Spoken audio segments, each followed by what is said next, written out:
Hello, and welcome to the first episode ever of The Best Games, period. I'm Jack Gardner. With me are Daniel Jones and Jeremy Brown. And we're going to be monkeying around a little bit today, talking about Donkey Kong Country. Bow, bow, bow, bow, now, now, and all that jazz. Oh, that takes me back, Jack. Banana. Oh, wait, what? That is 100% how that theme song should have gone. Right? You know what, actually, I think I heard that was originally how the soundtrack was going to go, but it was limited by the hardware of the Super Nintendo. Well, the Super Nintendo did not have the best sound capabilities, let's just be honest. But Donkey Kong Country on the Super Nintendo was, as far as hardware goes, pretty much a masterpiece. I mean... Well, before we really dive into it, we should probably explain the show and what we're doing here, right? And who we are. Yes, we should. All that stuff. That wouldn't be a bad idea. So, I work as a freelance writer. I write about video games. And you know what? I really like video games, it turns out. And I like talking about some of the games that I think are the best games of all time. Period. I don't know about you guys. What are you guys doing here? So this is a show about The Last of Us?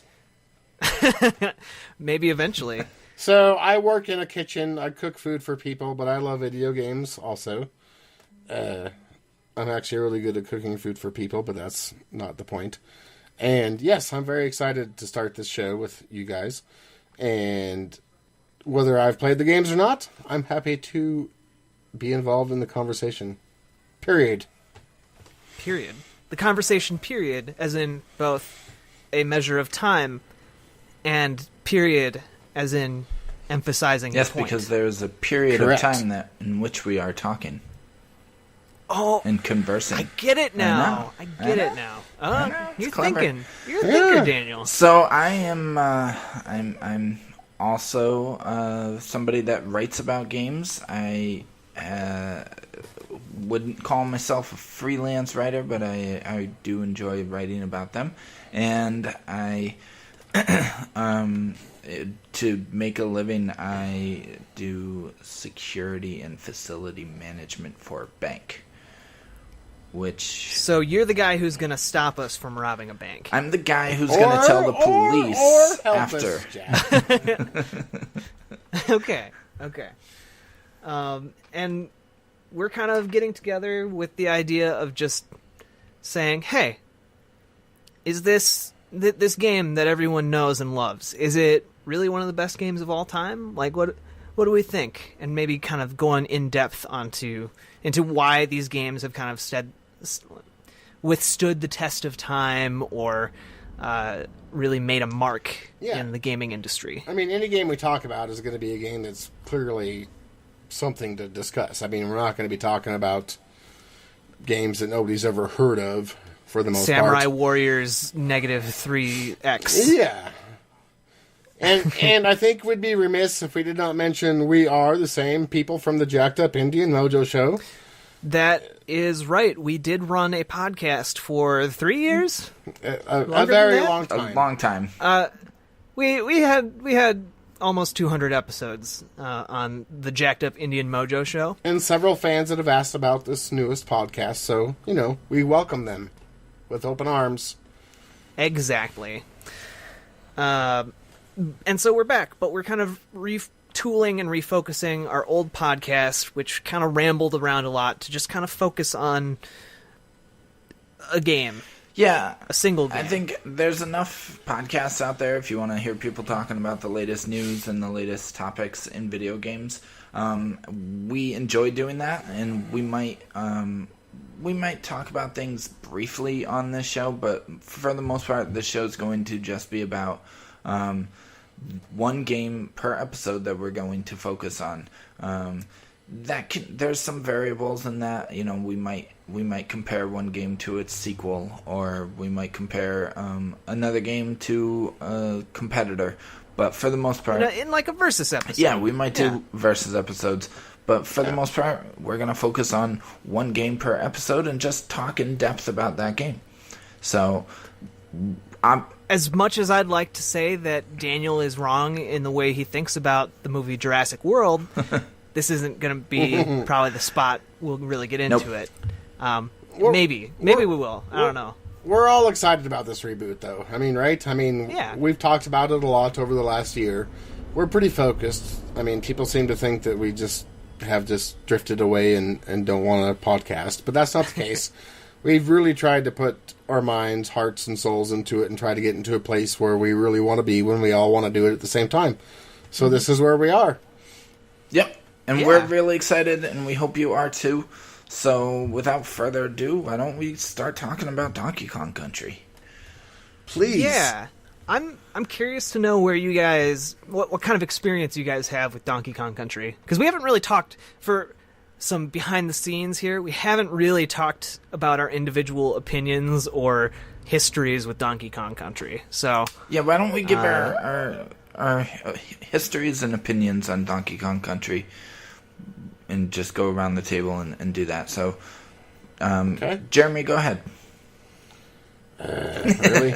Let's just get yours out of the way. So, my history, I played Donkey Kong Country very briefly, shortly after it released on, I don't even know whose SNES, but I cared little about games at that time, so I don't remember much about it. Damn uncle. But, yes, my uncle that works for Nintendo, I played it on his system. But I'm not unknowledgeable about it. I've read up on it. I've watched lots of gameplay videos. And I gotta say, for the SNES, wow. That's graphically an amazing game. It's pretty impressive in the gameplay itself. And, I mean, I love monkeys. What else is there?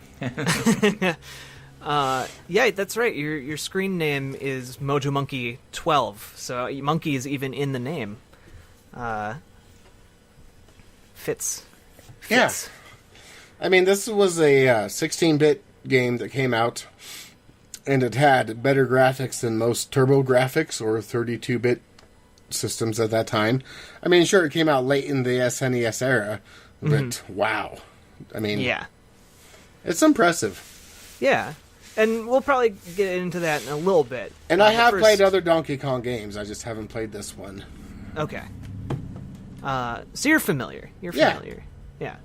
Daniel, what about you? So for quite a while, I was a Nintendo kid growing up. Had a Nintendo, Super Nintendo, then Nintendo 64, and with the GameCube, I kind of stopped. So you were rich? No, I don't think so. I think I actually got the Super Nintendo around 1994 after Donkey Kong Country came out. So I remember distinctly the first time I played Donkey Kong Country was I was with my best friend at the time growing up, and we always went back to his dad's hometown in Connecticut to go to a fair, a country fair, which is still a really good fair. It's a big fair, and we always went every year. And after the fair, we went to his cousin's house, and it was a farmhouse, and they had a Super Nintendo, and he had Donkey Kong Country. So we sat there and played Donkey Kong Country for maybe like an hour, but I remember just wanting to stay and play Donkey Kong Country at this stranger's house for days, and I couldn't. And so I think that following Christmas, I got Donkey Kong Country for Christmas, and for quite some time, Donkey Kong Country 1, 2, and 3 were my 3 favorite games of all time. Really? Yeah, till probably until I played Half-Life and Devil May Cry. That is quite the reign. Yeah, for those games. This game came out November of 1994. Yeah. Yes. Yeah. So it must have been in '95 then when I played it. So see, I didn't even get a Super Nintendo until '95. So suck it, Jeremy. All right, I wasn't Yeah, rich. You poor New England kid. I feel so bad. Because I would have played it the following summer. Yeah. Man, it was so different back then. It was so different. A game that came out a year ago was like still brand new to me. Like, that's crazy. But anyway. You're a big fan of platformers, though. I mean, Yes. like, was this the game that made you that way, or Yes. Okay. I mean, well, the first video game I ever remember really getting into was Pitfall on the Atari 2600. That was the only Atari game that I really cared about. And It was the Jack Black commercial that did it, right? yeah, it must have been. I mean, I just would play the crap out of that game. So maybe that was the game, and then I enjoyed the Mario games. I was never a huge fan of Mario until... I mean, I've never really been, honestly, but I was... Really? I was... Okay. That's I know, weird, I know. but continue. I was a big fan of Donkey Kong Country, and maybe I was just a graphics snob at the time. But I'll get into Wait, more how about old were you? what I liked about How it. old were you when you were a graphics snob? 95. I was 11. So Wow, that's the snobbiest time. Yes, For sure. it is. So, Jack, what were your initial thoughts when you? I mean, So I grew up with Donkey Kong Country. It was one of the first games I remember playing and successfully completing. And I remember just thinking it was super weird looking because it looked like nothing else I'd ever played. And I don't think I really was exposed to anything else that looked like it until later in life when I went back to like that period of time and kind of experienced some things on other consoles that looked similar. I don't know if anyone remembers the game Vectro Man. yes, I don't think I've ever played it, but yeah. The main character in that game is just like a weird stick figure made out of spheres. And that has kind of a similar look, like, but it clearly much worse. And I've always kind of respected it as a platformer, and I don't have the same amount of history with it as I think Daniel does. It was just kind of something that was there and that I played with. that's because Daniel's old. I had it alongside Super Mario World, which is one of my favorite games of all time. So it kind of had... I don't think it was a really fair comparison between the two. Sure. Because they're very different. Mm-hmm. Even though they're both platformers, they're very different. But... And I think... It has a lot of things going for it. Like the revolutionary art style, the whole strange way it approaches co-op gameplay. 2 people can play at a time, which I think is really neat. And that was something that was really important when I was growing up. Competitive or co-op, which was cool. Well, I had an older brother, so it was really important to me that it had co-op in it. But yeah, so I believe, Daniel, you're the one who brought this up to do on our first episode. Yes. So I guess I'll kind of let you take it away. Like, why do you think this is one of the greatest games ever? The best games of all time. Period. The best game. Period. It always comes back to variety for me. And when I talk about Donkey Kong Country, it's hard for me to separate my memories of 2 and 3 from the first one, which, to be completely honest, 3 is my favorite. And Which systems were 2 and 3 on? Super Nintendo. Super Nintendo. They were all on, okay. Yeah, 2 came out in 95 and 3 came out in 96. I actually wanted to buy this game and play it on Super Nintendo, but it's really expensive. It turns out it's a rare game. Yeah, I have 1 and 3. I think 2 is actually the most expensive. Come on, that was a funny joke. Somebody laughed. It's rare. I got it. I didn't get it. Me neither, actually. And I actually didn't play 2 or 3 all that much. I think I played a little bit more of 3, but they just weren't games that I ever owned, so I never really played them a lot. But yeah, so for me, it's just variety. I think one of the things is variety in the look of it. I still think the game has aged really well, but we'll get into the graphics at some point. It has. Really, it has. I know some people think it hasn't, but I think it has. But some people are wrong. So visually, just the colors, the way they pop off the screen, and every stage has something new and different for you to be doing, whether you're riding a swordfish. Yeah, you ride a swordfish. You don't become one. In 2 and 3, you just become the animals. On this one, you actually ride the animals. You ride a rhino and a swordfish. And a frog. Can I just say one of my favorite things about Donkey Kong Country, just kind of looking back on it, all of the animals have names? Yes.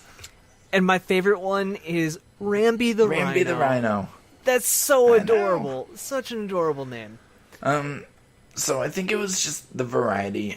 You could be swinging on vines in the jungle one second, and then you're riding down a minecart level the next. And then the next you're swimming through shark-infested waters with freaking amazing music, too.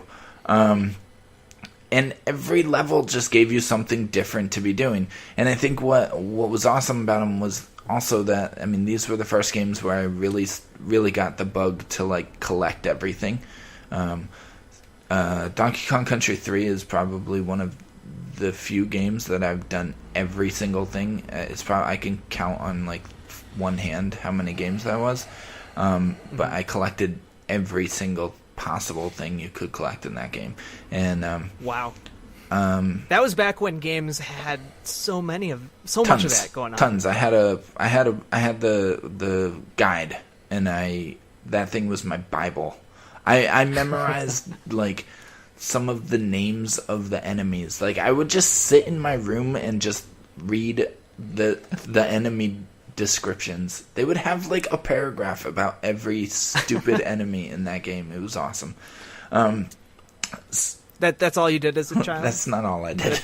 That explains a lot. So, but yeah, for me, Donkey Kong Country, and 1 is probably the least varied of all of them, but at the time, it was hard to find any platformer with that much variety. And those minecart levels, that was, I mean, they're brutal. They are very brutal, but also, I mean, they're essentially, and maybe this isn't a good thing. Maybe I'm knocking the game, but I don't think I am. They're essentially endless runners, but they do have an end. But I mean, they're very much the same. You don't have control over the speed of your character in those levels, and you just have to jump at the right time and time it perfectly. And that was back when it was still novel. Yeah, that was back. No other game had really done that for me. I don't remember Mario ever doing anything quite like that. And Sonic didn't. Sonic had the momentum and the speed, but what I hated about Sonic was that when you actually had to start platforming and actually jumping and platforming, it just controlled like crap. I hated the Sonic games. Yeah.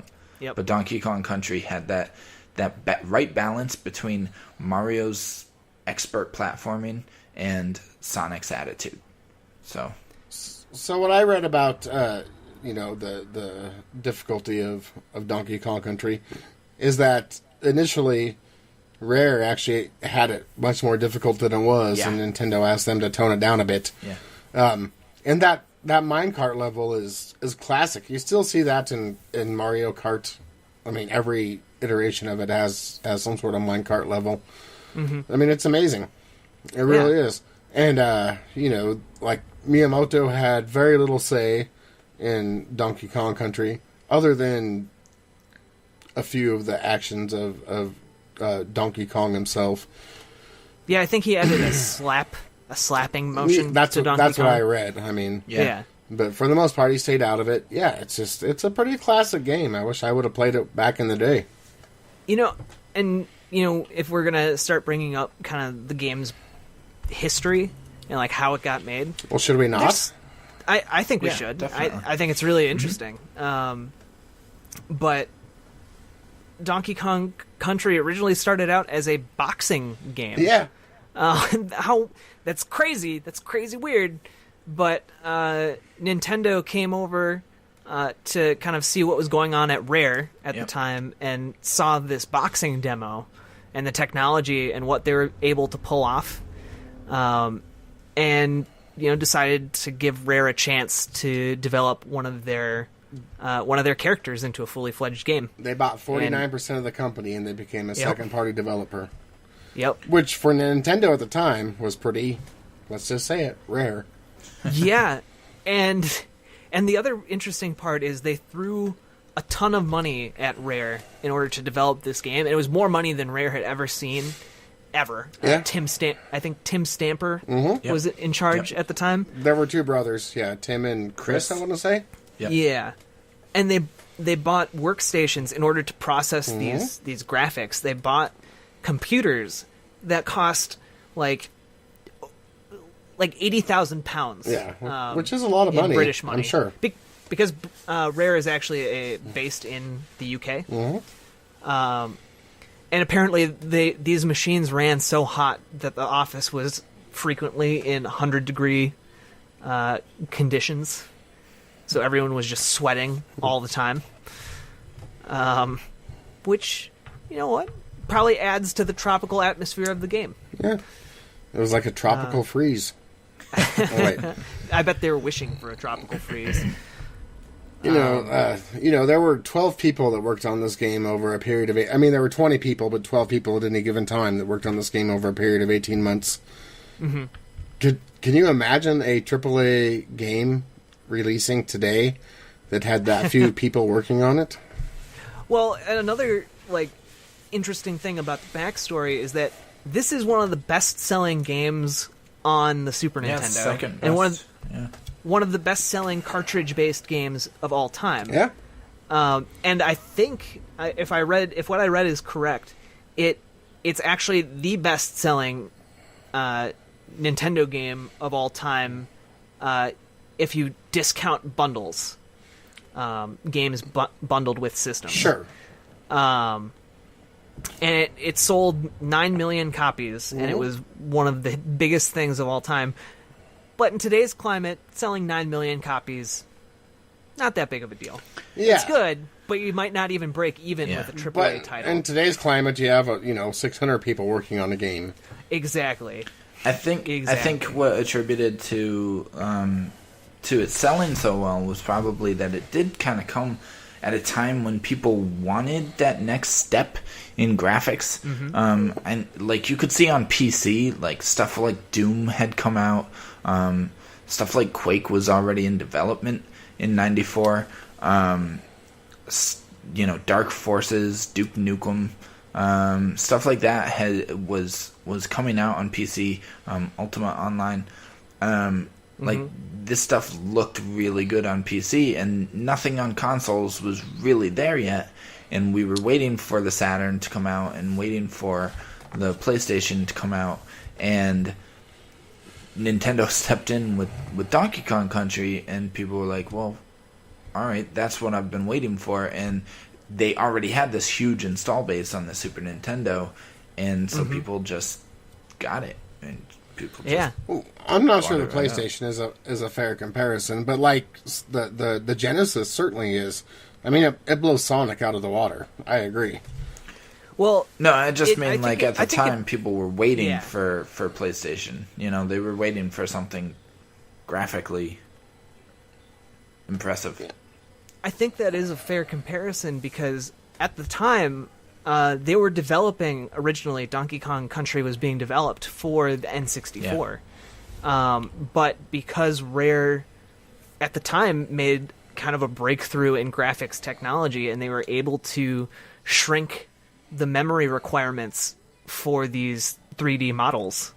to work on the Super Nintendo, which, you could argue that breakthrough is something that made Nintendo the supergiant it is, because riding off the success of Donkey Kong Country, they were able to kind of continue competing. Yeah, they were able. It was basically able to tide them over until '96 when the N64 came out, with 2 games. And I mean, those 2 games, Mario 64 being one of them, was huge. But like the Super Nintendo, I don't know, if it would have had quite as much ongoing success had the Donkey Kong Country games not released on it late in the cycle. Yeah, they probably, you could say, they kind of single-handedly preserved the Super Nintendo as a viable platform for a while. Oh yeah, I would agree with that. Yeah. And that's kind of just like a really interesting backstory to me. And there's actually, I think part of what fascinates me about Donkey Kong Country is there's so much around it that I think is just really weird that people took away from it. Because it hit at this time when like 3D graphics on a Super Nintendo was supposed to be pretty much impossible. Like Donkey Kong Country is, if you look at it from the mindset of 1994, Donkey Kong Country should not exist. No, exactly. There was no memory card. There was no nothing. It was just a cartridge in a console. And sure, you couldn't save your game, whatever. But I mean, you couldn't do that before. That's it. I'm trying to think of like a comparison, but it'd be like seeing Ocarina of Time on the NES, like the Game Boy Advance. Yeah. Like that's the kind of weirdness in technology, and some people saw this and were just like, "Hey, how is this possible?" And it inspired like a whole group of developers. And one of the groups that comes to mind, have either of you guys heard of Euclidean? I've probably talked to you about them before. No, maybe. Are they the ones doing that? Tell us again. Yeah. Okay, like a few years ago, they came out and were like, "We have this software that's going to revolutionize." Yeah, that's what games. I was talking about. Yeah, and people were like, "Oh, you're crazy." And essentially, they were talking about voxels and this algorithm that can scan. Essentially, is a Google search for every single pixel on your screen. Yeah. And so as you move around, it's just operating in the background really quickly and efficiently, and able to, essentially produce graphical results in infinite detail. You can just zoom all the way into a landscape and down to like a speck of dirt. And people said that was crazy, right? Well, it was crazy. It was crazy. It still seems a little bit crazy. But the guy who's working on that, the company is based in Australia. The guy who's working on that was inspired down this really, really weird programming route because of trying to figure out how they got Donkey Kong Country to work on a Super Nintendo. And like the way he thought that they did it was not how they did it in reality, but that brought him down this crazy path. And while that still hasn't made its way to video games, I think there are still plans to put it into video games somehow. Not sure how that's going to work. But it essentially has a piece of software came out for landscape surveyors, and using that algorithm, and it allows people to scan an environment and then like essentially digitally walk around in it with an infinite amount of detail taken from laser scans. So think Google Street View, but instead of being kind of grainy and only a limited amount of zoom that you can zoom into infinite detail. They do it a lot for like museums. I was going to and say, that sounds like historical sites. Yeah, it sounds like an archaeological, historical, forensic type of technology, really. Yeah. So they do it for that, but it also works for, like, touring streets and stuff like that. I don't know exactly how it's gonna pan out for games, but the fact that some weird scanning software has its origins in Donkey Kong Country. Yeah, it's amazing. It's crazy. I mean, and another thing about Donkey Kong Country is that, like, I would say that really kicked off the golden age of Rare as a developer. Some people credit, like, Battletoads, and that's all well and good, but Donkey Kong Country is what really did it, and I'd say it goes from Donkey Kong Country until, like, Conker's Bad Fur Day. So what was the Donkey Kong game before Donkey Kong Country? I mean, was it just traditional Donkey Kong where they climb up the stairs, ladders? Yeah.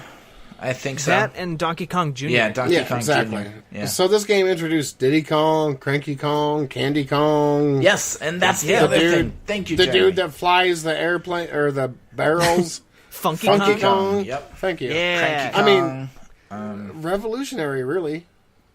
Mm-hmm. Yeah, I mean, it was mascot platforming, like, at its zenith. It was just a fantastic game. I don't know. You guys are doing a really good job talking about the history, but just as far as, like, Donkey Kong Country, how it plays, one other thing that I love about it that people don't give it credit for is I felt like the platforming, and I still play it to this day, and I still feel like this, but the platforming was really tight. One of the things I've always disliked about Mario is how he skids when you after a jump, like, he continues going and you have to, like, stop him yourself. That's never really worked for me. And Donkey Kong Country, just the weight that the characters had and the way that they landed just always worked so well for me. I love the way that game controls. And you're talking about playing it on the original SNES, not the... Heck yeah. Yeah, it just controlled tight, right? Yeah. If there were things about Donkey Kong Country that I would complain about, it might be the platforming for me. Yeah, and I know I'm in the minority on that.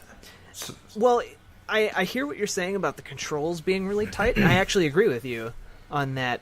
But I think even with that tight control scheme, and as revolutionary as the graphics are, I think sometimes the graphics work at a disadvantage because it, like, to look prettier, some of the edges are kind of rounded. Oh yeah.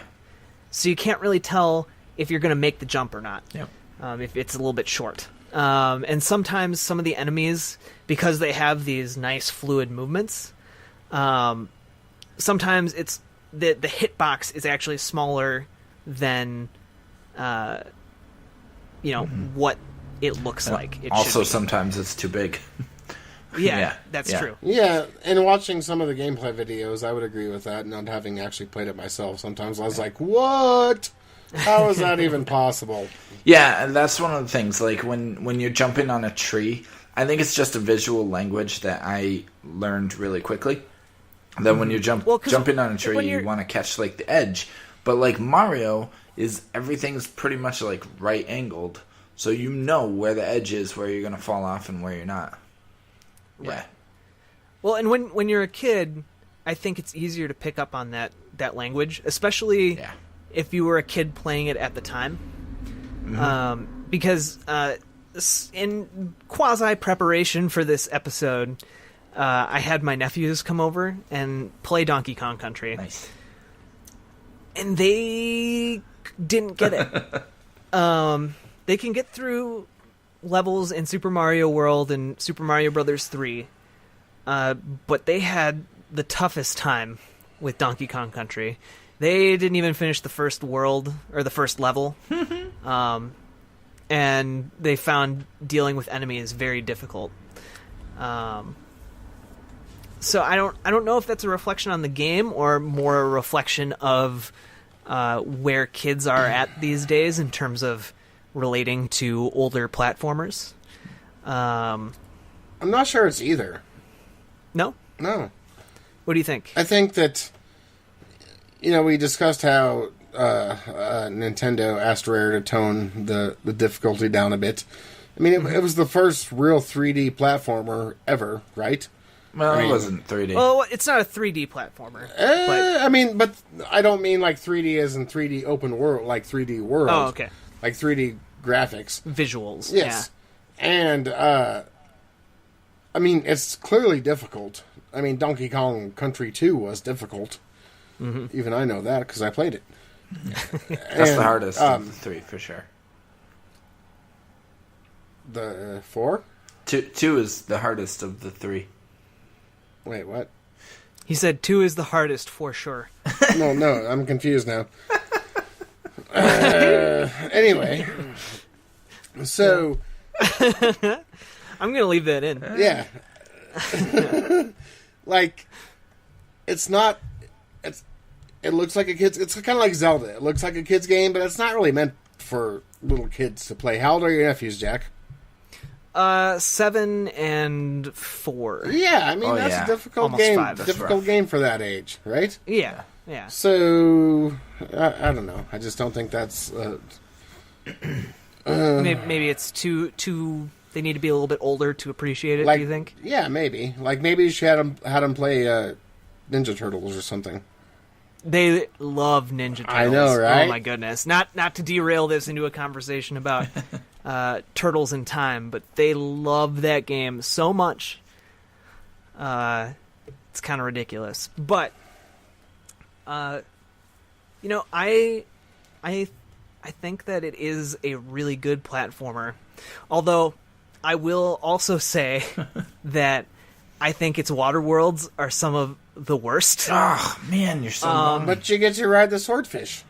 Oh, you do get to ride the swordfish. I like that. I like that a lot. And I absolutely adore the music in so good. Almost all this game. It's amazing. And actually, the music pushed the capabilities of the Super Nintendo Yes, to it pretty did. much its limits. I wanted to talk about the sound. Oh, and go... No. Talk about why you hate the swimming levels. I think because this kind of goes hand in hand with the platforming gripe I had earlier of not being able to quite tell if I was going to make the jump or not. But also, you're not quite able to tell if you're going to hit something in the swimming level unless you have a good safety net. You can't... It's really hard to just squeeze by. For sure. If that makes sense. Like the octopuses, the octopi that circle around. Octopussies. Yeah. Yeah, those were a real pain in the ass. For sure. Those dang octopussies God. getting up in my James Bond. We're such a bunch of males. But yes, can we talk about the sound design and not just the music? I mean, the music is unbelievable. Who was the composer on this one? Oh, the composer, David Wise. Yeah, it was Wise. Yeah. And Eveline Fisher and Robin Beanland. All right. Did you just say that off the top of your head, or do you have like Wikipedia open? Yes. I'm gonna say I did. I'm gonna say I did. But also the sound design of like when you're in the jungle and the rain starts, everything gets a little muted. Or like when that is beautiful. That is really nice. When you're in the caves, you hear the water dropping in the background, and everything echoes a little bit. Like it's so good, so good. Well, the sound kind of takes cues from that visual design. Yes, so like sure. the sound, it sounds 3D. Yep. On the Super Nintendo was notoriously not good at rendering sound. Right. Because I mean, to be fair, Especially compared to the Genesis. Yes. this was a game very late in the Super Nintendo cycle, was it not? Yes. You They were know, pushing the hardware to its limits. They were. But they still did it, and they pulled it off very well. Oh, yeah. I mean, but think about the games that were directly influenced by Donkey Kong Country, like Crash Bandicoot. I think Andy Gavin, even when he was on the show, he said that Crash Bandicoot was he was on our former show. Yep. And he said that he was directly influenced by Donkey Kong Country. He wanted to make a 2.5D, 3D-ish version of it. One of my other favorite platforming franchises is the Rayman games, Rayman Origins and Legends, and those are so. You can see the influence of Donkey Kong Country all over those games. You're rabid for those games, Daniel.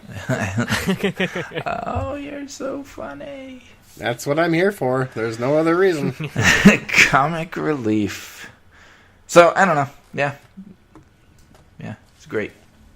Can we just acknowledge that when you were talking about the Super Nintendo and you were talking about like who knew that the Super Nintendo could do this, I was thinking, well, actually, the Super Nintendo could do some awesome stuff. Mode 7 scrolling, like Star Fox. What? Star Fox? Wait, what? Was Star Fox on Super Nintendo? The first Star Fox came out on Super Nintendo. Oh, I totally failed on that Twitter joke earlier then. Dang it.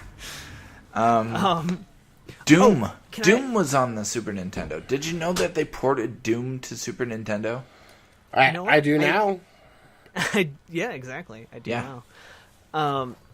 A fun fact that I learned while kind of looking up this game, I just kind of always took the name Donkey Kong for granted. Yeah, right? But apparently Shigeru Miyamoto wanted to, took influence from the name King Kong, and then looked up the English words for dumb and stubborn, because those were the character traits for Donkey Kong at the time, and came up with the word donkey, and just combined it with King Kong. And then Universal sued them over that, and lost. Yeah. And they lost specifically because they had accidentally let King Kong enter public domain. Yeah. Mm-hmm.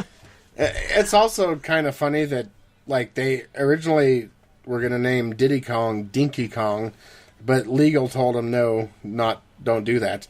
And, what does Dinky have to do with anything? I mean, this is 1994. We're talking P. Diddy here. How is that not a bigger threat? He was Puff Daddy still at that point, Jeremy. Good point. I think maybe they thought Dinky had a negative connotation, kind of small-ish. Yeah, I think so. And also, I learned that originally, even before that, the game was going to be Donkey Kong and Donkey Kong Jr. Mm-hmm. But they said no, it has to be a completely new character. You got to change your model. Right. Yeah. Well, they said you either have to change the model or it's a new character. Yeah. And they were like, well, we already made this character, so it's a lot of time and money to create a new one. Exactly. I also like how they went to the zoo to observe gorillas.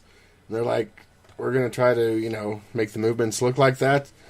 And it just didn't work, so they're like, whatever, screw it. We're going to do our best. I mean, this is a 12-person team. We're not talking 600 people. Well, and so eventually, instead of basing it off of gorillas, they based it off of horse movements. Yep, exactly. Wow. And that's why it looks so kind of smooth and galloping when they move. Yeah. Yeah. Clearly, Jack and I read the same articles, Daniel. What have you been up to? I just think that's really fascinating. Wikipedia is very interesting. They still took cues off of animals, but it was a completely different animal than you would associate with Donkey Kong. They just made it work. I'm still fascinated that 12 people made this game. I really am. In 18 months. Yeah. Well, I think it definitely speaks to where the industry was at the time and how far it's come since then. Sure. Because now 12 people is a indie development team. Yeah, that's an iPhone game that takes 3 years to develop. And I'm you know, not back- making fun of that. I'm not. No, back then this was cutting edge. Yeah. And this was a huge team. And another thing I read about the history of Donkey Kong.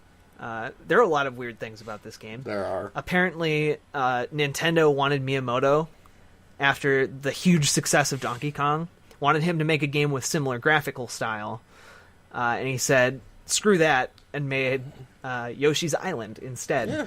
Yeah. And deliberately chose Cran as kind of a middle finger to, I don't need to use cutting-edge graphics, I can make it with Cran visuals. Shigeru Miyamoto has... I'm pretty sure I remember reading an interview where he said he basically doesn't really like Donkey Kong Country. I think he's backtracked on those comments. Yes, he in has. recent years, but he did at some point say that he didn't like those games. Well, I think some of what he said may have been lost in translation. It is Miyamoto. I mean, but yeah, like he said that pretty much. Yeah. Well, I mean, do you think any of that comes from just kind of a resentment that this was a character he made turned over to kind of a Western studio? Maybe. Can we talk about that? And it being one of the biggest games ever? Well, I think the time. I remember what he said. His criticism was that the collectibles had no meaning. And I'll be honest, I've never completely understood that. What meaning do the collectibles in Mario have that the collectibles in Donkey he may have Kong been don't? he may have been working on, the Nintendo 64 Zelda games at that point. I don't know. Yeah. I mean, it's possible. No, because he did Yoshi's Island right after True. this. So I think what he means is when you pick up something in Mario, it's either a step to an extra life or you're getting a power-up of some kind. Yeah. You know? And that has tangible benefits to the gameplay, whereas in Donkey Kong Country, you're really just collecting a lot of bananas. Yeah, but there are a lot of bananas. 100 of them get you an collecting. extra life. but Yeah, also, but I I mean, mean- the power-ups are in the barrels when you break open new characters and suddenly you have 2 lives on screen. Or you get I mean, Yeah. there are other things Yeah. that I think are similar, in my opinion. Can we talk about the aggregate score of Donkey Kong Country for a moment? What do you mean? So it has an aggregate of 89%, which was considered highly critically acclaimed back in those days. Okay. And 89 these days is like, whatever. In 89 these days, you're going to get death threats. Exactly. So, in Well, you don't get your 1994, bonus, that was that's a for sure. pretty dang high score. Game Informer gave it a 9.5. A couple other places gave it similar scores.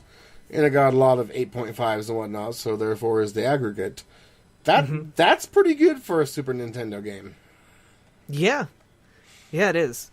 Well, and I think I just wrote a thing about this, so I have it kind of on my mind, but I think a lot of people tend to look back on those games because they have withstood the test of time and say, hey, there were, the Super Nintendo had so many good games and like none of them were bad, and like forget that like probably a good 80% of the games that came out for the Super Nintendo were like shovelware, like Rocky and Bullwinkle. Like the original Wii, maybe? Yeah, like it had problems with quality control. Like the PlayStation 4 right now, maybe. No, come on now. Let's be that's honest low. here. There's a lot of trash on the PlayStation 4. Is there? Oh, yeah. There's a lot of okay stuff There's too. a lot of trash, though, too. It's not like the Wii was. No. It's starting to get there, though. But anyway. Oh, No. stop. Oh, come on. Yes, it is. Have you seen Wander? Go check out video footage of Wander. Wander, in Wander's defense, it sounded like an interesting game before it came out and proved everyone that it was It boring. did sound like an interesting game. But anyway. So Yeah. we're approaching an hour, fellas. I mean, Yeah. do we want to wrap up this conversation? Jack, I just want to say thank you very much for your efforts with Extra Life this year. Oh, my Lord. How much money? Almost $7 million? Yeah? I think we raised over $7 million. Oh, At this man, point. That's Fantastic. insane. And Team Game Informer, which I helped organize this year, we raised over $38,000, Yeah. which was amazing. Which you so generously gave me so much credit for, which I did nothing. You are the reason we do it. Yeah, So you started it all. Hey, yeah, I donated like $700 maybe this year. I don't get any credit for that. yeah, but without you, no one would have heard about it in the first place. We probably wouldn't have an Extra Life team in the first at all. Somebody would have started it, but still, thank you I very don't know much. about that. I actually cried that night a little bit. Thank you, Jack. Good. Not good that you cried, but No, I was happy. yeah. That's all I ever Okay. wanted was recognition. Well, so where do we all Yeah, stand, where do we stand on Donkey Kong Country? Well, so here's the thing. It's available pretty much anywhere. It's on. You can spend $75 on eBay. You can spend $13,000 if you want to buy the competition copy unboxed. You can spend. That's right. Oh my goodness, Yeah, the right? competition copy. I mean, is it's on huge. Wii Virtual Console, Wii U Virtual Console. There's a great Game Boy Advance game. Just play it. Well, actually, you can't get it anywhere except on eBay anymore. What? Bum, bum, bum. Damn Wikipedia. Nintendo pulled it from those different stores. Twist ending. From the digital. Yeah.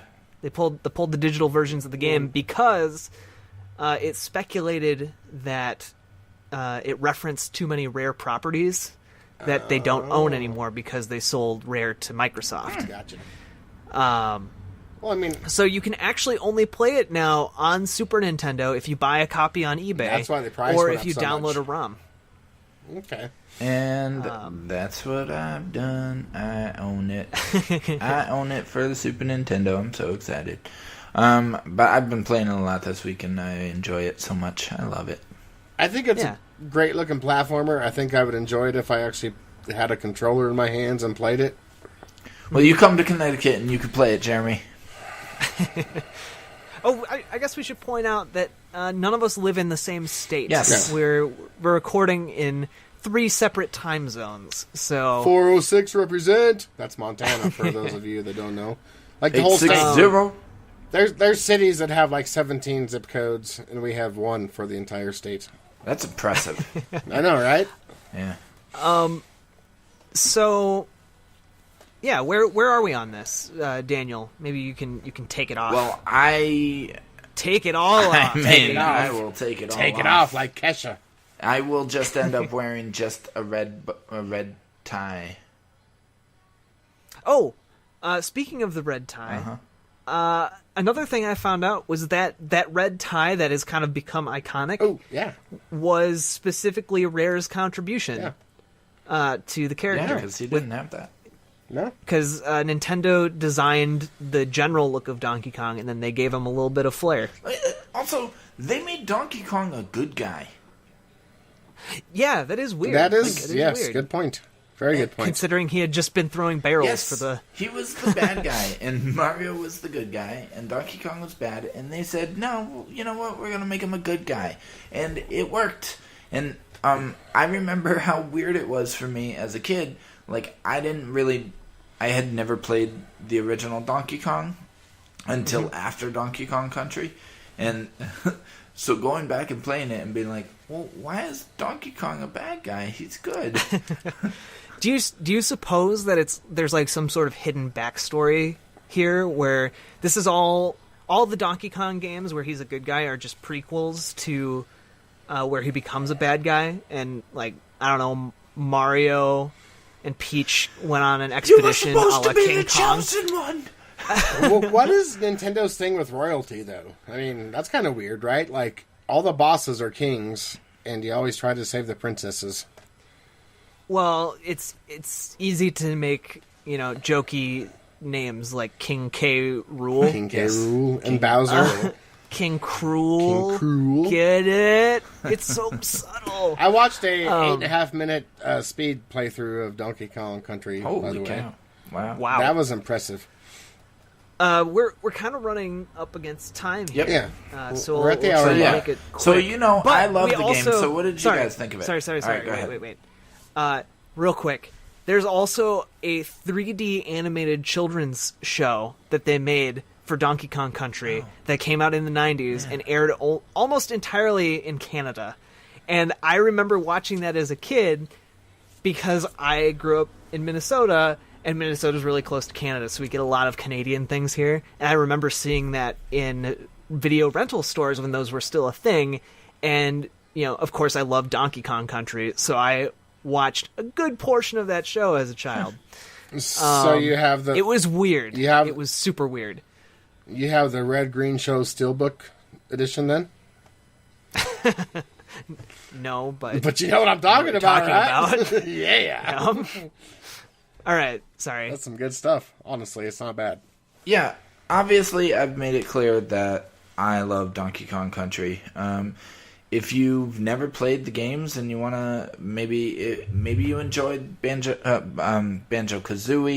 some of Rare's later stuff, Crash Bandicoot, those Kinect games, Rayman, not the Kinect games, any of the games that have really been influenced by Donkey Kong Country, and you want to go back in and see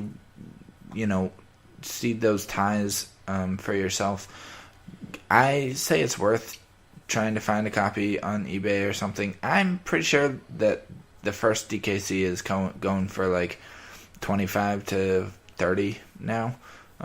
More like 80. Is it really? Yeah. No, seriously? I just looked earlier today. Unboxed? No. Used.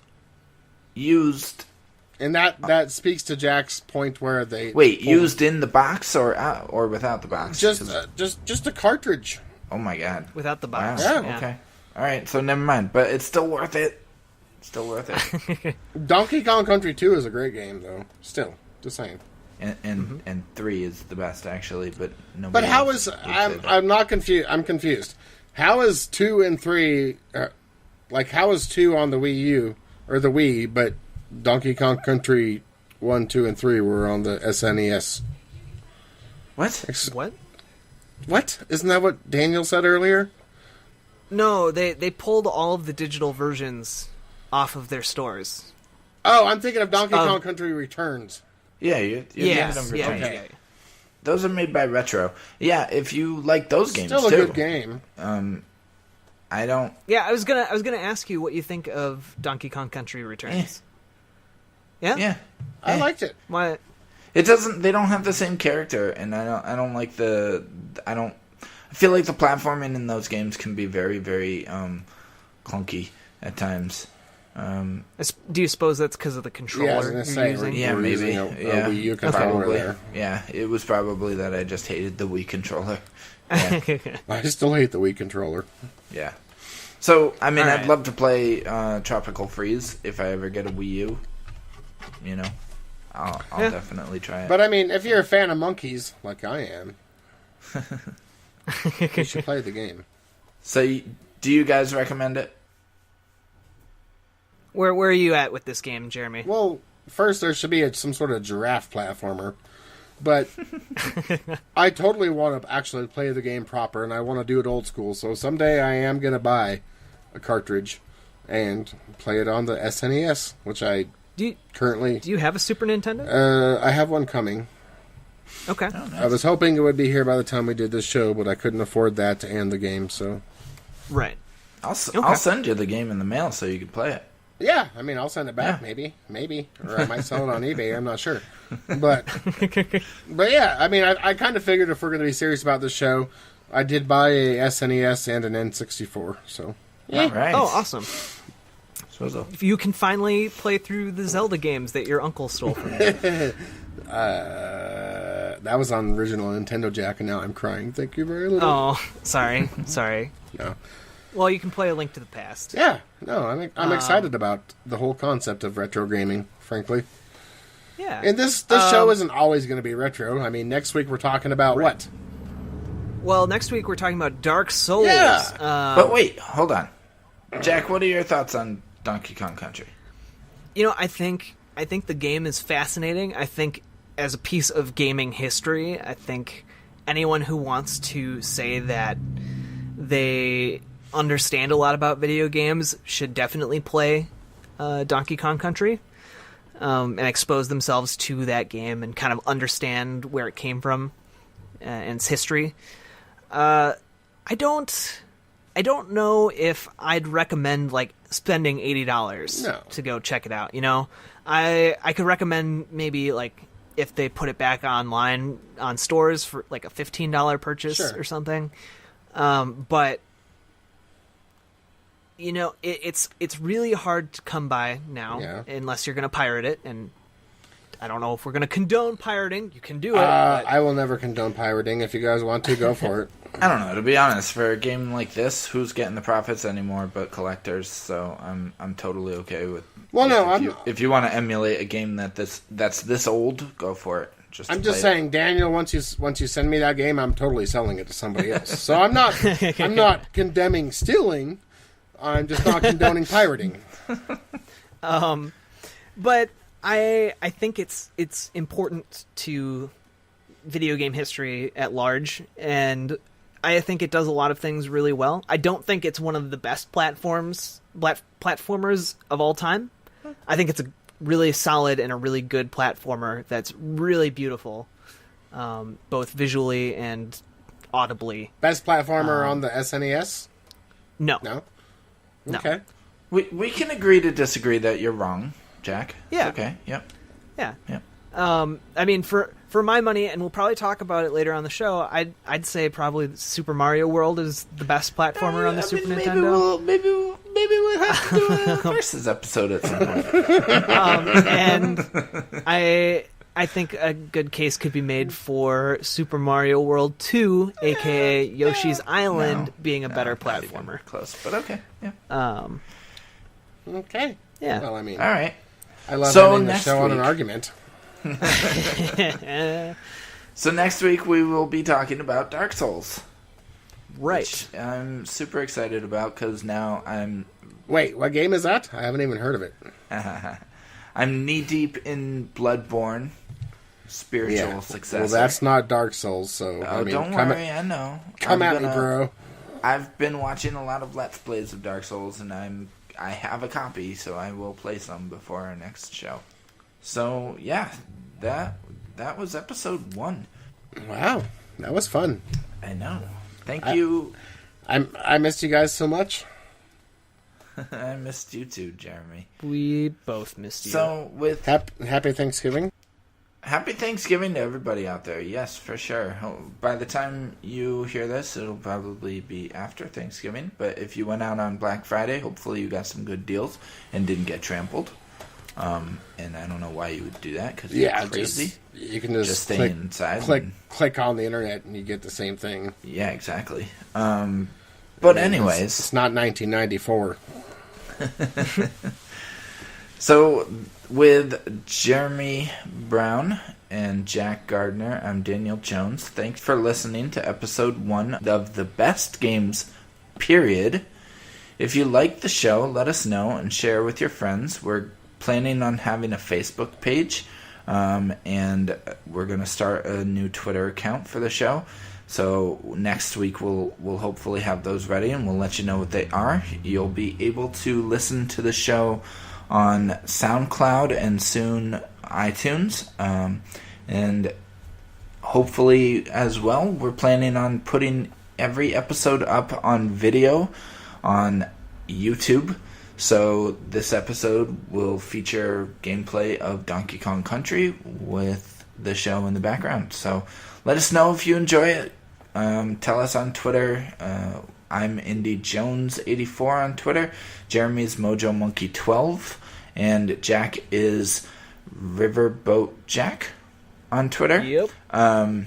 So look us up on Twitter and let us know how you like the show. Also, let us know some games that you'd like us to talk about. And if you ever want to be on the show to talk about a specific game, also let us know about that as well, because we'd love to have more people on the show with a more diverse variety of experience with games. So that is the show.